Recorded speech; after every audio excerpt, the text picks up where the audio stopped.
আমি এখানে একটা মেলা উদ্বোধন ছিল, তখন আমি মেলায় গিয়েছিলাম। আমার ভাই হয়তো মাঠে খেলছিল, আমার মা ঘরে জরির কাজ করছিল। ওকে সুস্থ ভাবে ডেকে নিয়ে গেছে। কে ডেকে নিয়ে গেছে? পাশের বাড়ির একটা ছেলে, ছেলেটির নাম আকাশ।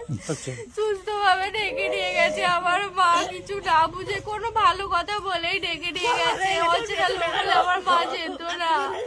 খুব সহজ সরল আমার মাকে ডেকে নিয়ে গেছে। ডেকে নিয়ে ওরকম নোংরা কাজ করেছে, কাজ করে তাকে প্রচন্ড মেরেছে, রক্তাক্ত করেছে, ছাদ থেকে ফেলে দিয়েছে। ওই বাচ্চা ছেলেটাও যুক্ত ছিল, আরো অনেকে যুক্ত ছিল। আর একজন তার নাম কলি, সবাই কলি বলেই রেখেছে। ছাদ থেকে ফেলে দিয়েছে, তারপরে একেবারে ভাবে মেরেছে। উলঙ্গ অবস্থায় একটি গর্ত ছিল একটি বাগানের মধ্যে, যে এরকম করেছে তার বাগানেই ফেলে দিয়েছে। ওরা ছাদ থেকে নিচে ফেলে দিয়েছে। আগে থেকে কোনো শত্রুতা ছিল? কোনো রকম কোনো শত্রুতা ছিল না। আপনার মায়ের নাম? গৌরী বর্মা। কোনো রকম আমাদের শত্রুতা ছিল না। আপনার নাম? আপনারা কি চাইছেন? ওদের কঠোরতম শাস্তি চাই। কেন বলুন আমাদের সাথে এরকম হবে? আমি আর আমার ছোট ভাই থাকি।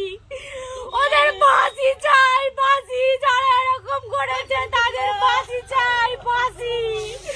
আমাদের মতো মেয়েদের সাথে কেন এরকম হবে? এই দেশকে ধিক জানাই, এই রাজ্যকে ধিক জানাই, লজ্জা জানাই। আমাদের মতো মানুষের সাথে কেন এরকম হবে? বিচার তো পাই না আমরা। আমরা তো বিচার পাই না।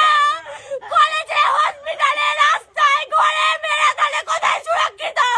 বলুন আপনারা, প্রশাসন বলুন, বলুন আপনারা বিচার দেবেন?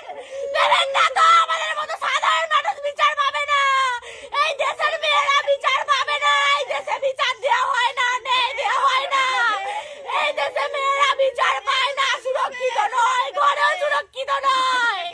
তাহলে আমরা কোথায় সুরক্ষিত আপনারা বলুন? আমরা তাহলে কোথায় যাব? কোথায় যাব বলে দিন আপনারা। আমরা তো বিচার পাবো না। তাহলে কেন কেন কেন এই ঘটনাগুলো প্রতিনিয়ত ঘটতে থাকে, প্রতিনিয়ত?